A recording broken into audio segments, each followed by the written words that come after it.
Is de weer los, de weer is los. Wat die andere invallen maakt dan 2-2. Onwaarschijnlijk. Dit is doorgaans. Halo teman-teman, salam sehat selalu untuk kita semua, salam sejahtera dengan saya Bung Ropan. Dan itu tadi saya masih penasaran ingin melihat siapa pemain ini ya, dari keturunan Indonesia yang mungkin saja dia akan diambil oleh PSSI, dinaturalisasi dan memperkuat tim nasional Indonesia bermain di lini serang kita. Yang kita tahu bersama lini serang kita ini perlu ada tambahan amunisi yang kuat kalau melihat pertandingan kemarin baik melawan Palestina, apalagi melawan Argentina di FIFA Matchday di antara tanggal 14 dan tanggal 19 Juni kemarin. Dan memang di lini depan kita sangat kurang, walaupun kita tahu bersama di sana sudah ada Dimas Drajat, ada Dende Sulistiawan, bahkan ada anak muda yang banyak mencuri perhatian ya, sejak tampil pertama kali debut dia melawan Palestina.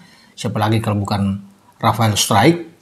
Namun memang STY atau dalam kata lain Erick Thohir sebagai ketua PSSI harus sekarang cepat-cepat mencari pemain lagi ya, berburu pemain lagi, apalagi kalau bicara dengan grade A ini di Eropa, dan harus menambah kalau kita ingin bagus, ingin gacor di lini serang, karena kita paling tidak masih akan berhadapan dengan lawan-lawan berat untuk ke depan, baik di kualifikasi Piala Dunia 2026 kita akan mulai pada Oktober nanti, dilanjutkan pada November juga itu di awal, dan puncaknya di Piala Asia di Qatar pada 2024 yang akan dimainkan antara Januari dan Februari. Nah, kalau kita tidak punya striker-striker yang bagus, ini akan sulit bersaing, karena kita tahu kita bersama dengan Jepang, ada Irak, ada Vietnam di grup D di Piala Asia putaran final tahun depan. Nah, untuk itulah saya pikir wajar kalau Erick memerintahkan STY ini harus ke Eropa lagi, mencari pemain-pemain top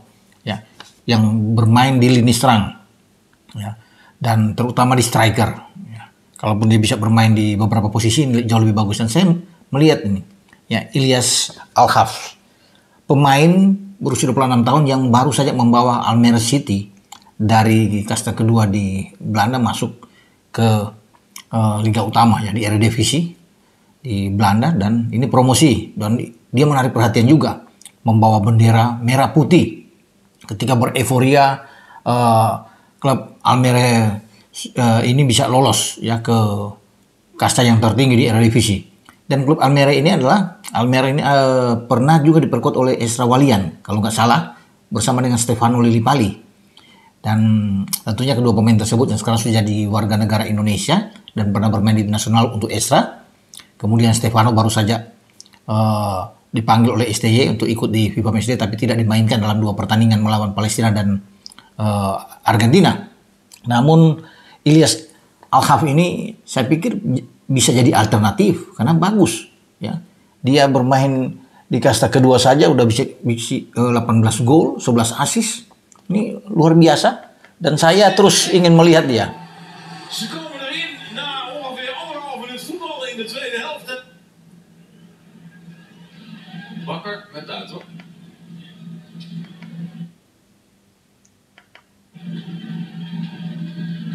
Ya, ini pergerakan dari Ilyas bagus sekali ya.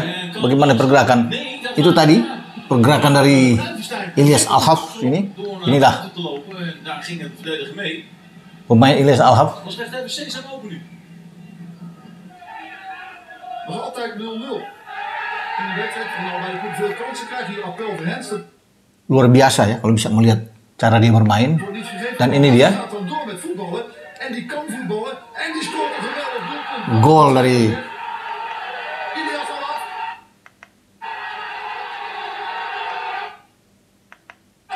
Vorige week scoorde hij zijn eerste van het seizoen tegen Heracles. En dit is... Itulah gol yang baik sekali ya yang dilakukan oleh Ilyas Al-Hafs ini. Ya, pemain kelahiran Rotterdam ya, di Belanda tentunya pada 23 Februari 1997, dan dia layak untuk bermain di tim nasional untuk dinaturalisasi. Saya kira pantas kalau ingin mencari pemain depan, apalagi kan dia bermain kalau bisa dikatakan sekarang sudah grade A. Karena kalau bisa bicara dengan grade A yang sekarang sedang dibidik oleh PSSI baik Erick Thohir dan STY itu memang banyak sebenarnya pemain-pemain belakang ya, tapi kita akan butuh pemain depan di striker atau bisa bermain di posisi sayap kiri atau sayap kanan.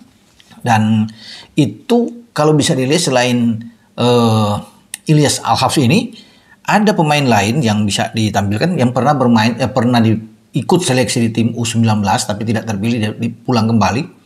Rombongan itu adalah Jim Croce, Kai Boham dan Max Christopher, 3 pemain yang akhirnya dipulangkan kan mereka persiapan untuk mungkin ikut di Piala Dunia yang dipersiapkan di U20, namun kita gagal. Tapi ketiganya tidak berhasil masuk. Tapi khusus Jim Croce ini masih bagus, 18 tahun dari Vitesse. Dia pernah bermain di U18, U21 di Vitesse yang bagus. Dan dia punya harapan memang ingin menjadi warga negara Indonesia dinaturalisasi. Namun semua kan tergantung dari STY juga. Ini. Tapi dia memang belum pantas untuk masuk kalau bisa dikatakan grade A. Yang tadi Ilyas Al-Hafs ini ya, ada sebenarnya Jayden Oosterwolde. Saya pernah bahas ini, pemain 22 tahun yang masih muda. Dia pernah dipanggil tapi kemudian dia menolak. Ya pernah waktu itu, tapi sekarang mungkin beda. Dia pasti akan mau. Ini keturunan Indonesia Suriname, main di bek kiri tapi kan bek kiri itu sudah full. Kita perlu di lini depan karena bek kiri itu ada Sain Patinama dan ada Pratama Arhan. Ada Edo juga di sana. Namun ini kan pemain yang bermain di Fenerbahce di Liga Turki top memang di bek kiri dan masih muda 22 tahun. Nah, selain Ilyas Al-Hafs tadi, sebenarnya kita punya Ragnar Oratmangun ya. Ragnar ini masih 25 tahun. Oke, saya pikir kalau bisa dilihat tinggi 180 cm, bisa bermain di sayap, striker dan gelandang serang. Jadi bagus. Dia di FC Groningen. Ini pantas juga untuk dilihat ya, dipantau kalau STY ke Belanda untuk bertemu dengan Ragnar karena dia memang sangat ingin menjadi pemain di tim nasional Indonesia. Ya, dinaturalisasi menjadi warga negara tentunya. Dan kita pas kalau ada Ragnar, ada Ilyas Al-Hafs, wah ini bagus-bagus juga di depan. Karena yang lain-lain juga itu kalau saya bisa dalam catatan saya ini melihat pemain-pemain grade A, Pascal Struijk misalnya, masih 23 tahun memang, yang bermain di divisi di IPL kemarin di kasta tertinggi bersama Leeds United, tapi sekarang kan Leeds itu degradasi turun ke divisi Championship di Inggris. Dia bagus memang. Kalau bisa dipakai tinggi 190 cm tapi dia bermain di back tengah, oke, gelandang bertahan juga baik. Kalau ini saya pikir saya rekomendasi, oke, bagus.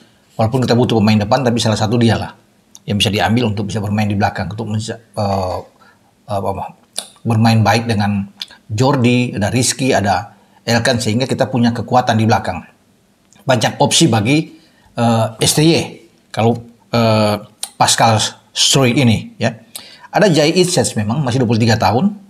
Jai ini adalah gelandang dari Go Ahead Eagles dengan tinggi 190. Apakah dia diminati? Ya bisa saja mungkin dilihat. Namun kan kita perlu pemain-pemain depan. Kalau satu pemain belakang saja Pascal Struijk. Ya ini bagus. Ada Jordi Weghman 24 tahun dari ADO Den Haag. Ini tinggi 180 cm. Dia sebenarnya bermain di Lucerne dan dipinjamkan ke ADO, tapi sudah selesai peminjamannya, belum ada klub lagi, dan dia pantas juga untuk dilihat. Ada Tom Hayer, 28 tahun dari Harrington, tinggi 187, namun dia gelandang bertahan. Ya, banyak kalau saya bisa bacakan di sini pemain-pemain yang bisa diambil.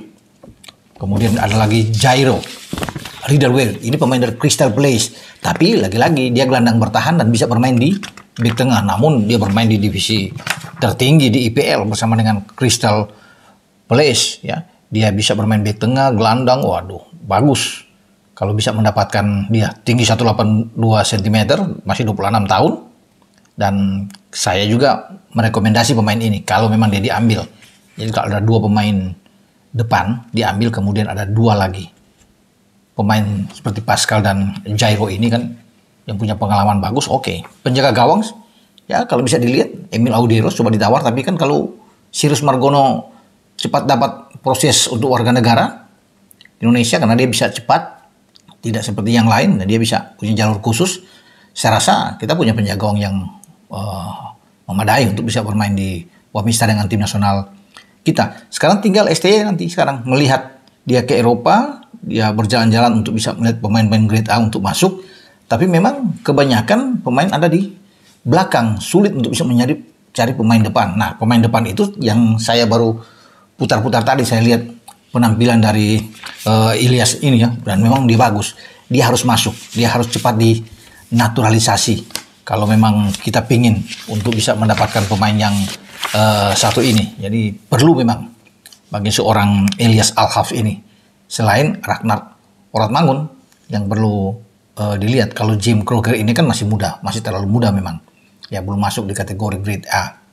Jadi ini tergantung dari STY dan Erick Thohir untuk bisa melihat ke depan, karena kita memang butuh berpacu dengan waktu untuk mencari pemain-pemain yang top depan. Kalau melihat kemarin kan susah kan, Dendi kurang begitu bagus, apalagi Witan jadi masukin ketika menggantikan Rafael Struijk, ya kan. Denny kan masuk menggantikan Dimas Derajat ketika melawan Argentina, dan kelihatan sekali memang tumbuh sekali di depan, sehingga ini perlu bagi STY mendapatkan pemain yang kuat.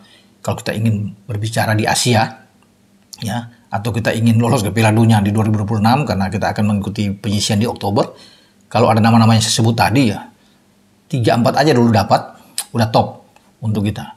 Kita pasti akan ditakuti. Semua tergantung dari STY, karena dia yang lebih tahu, apalagi dia sudah diperpanjang sekarang, dia masih punya banyak pilihan untuk dia lakukan, ya, untuk tim nasional Indonesia. Sampai di sini dengan saya untuk berbicara pemain-pemain yang dibidik untuk di lini serang. Kita perlu nomor 9 yang kuat. Memang masih bisa dipanggil juga adalah Ramadan Sananta. Ini oke, ya. Gacor bersama dengan PSM, ada 11 gol 2 assist pada musim kemarin ketika PSM juara, dan sekarang sudah berada di Persis Solo. Bisa dicoba untuk Ramadan, tapi kita juga perlu untuk pemain naturalisasi sehingga opsi di depan itu banyak, tidak hanya bergantung pada satu pemain. Karena Rafael Struijk juga dia tidak murni pemain depan untuk striker, karena dia lebih cocok bermain ke flank, ke sayap, bisa ke kiri atau main di kanan. Tapi kalau kita punya satu dengan Ilyas Al-Hafs tadi ada di depan bagus, atau Ragnar Ortmangun, ini akan jauh lebih baik. Sampai di sini dengan saya, Bung Ropan. Ciao.